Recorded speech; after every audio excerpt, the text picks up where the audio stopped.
IAG, the owner of British Airways, has bought a stake in Norwegian Airways and is considering a full offer, sending shares in Norwegian soaring. Well, Guy Johnson, the anchor of the European Open, and also our aviation and aircraft expert, joins us now on Surveillance. Why doing it now? So it's interesting what's going on here. First of all, let's deal with the market reaction. The stock is up quite sharply for Norwegian. It is a heavily shorted stock, so there is a squeeze going on here. Bear that in mind. It was more heavily shorted in the summer. It's come down a little bit, but it's still heavily shorted. Why is Willie Walsh considering this, and why has he bought a 4.6% stake? I think there are a couple of interesting questions.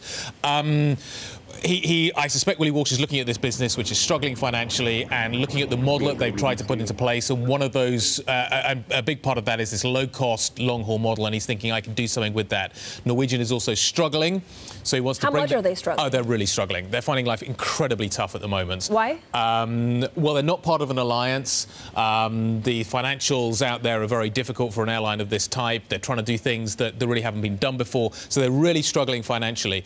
Why has he bought a 4.6% stake? Does Willie Walsh think others are coming, that there could be a bidding war here, so he's bought a stake, so he's going direct to shareholders? Right. That's another question that we still need to figure out. But yeah, Norwegian's definitely finding life very tough at the moment. And Guy, what does it mean for the competition? So if you look at Ryanair, shares are up some 3% right now.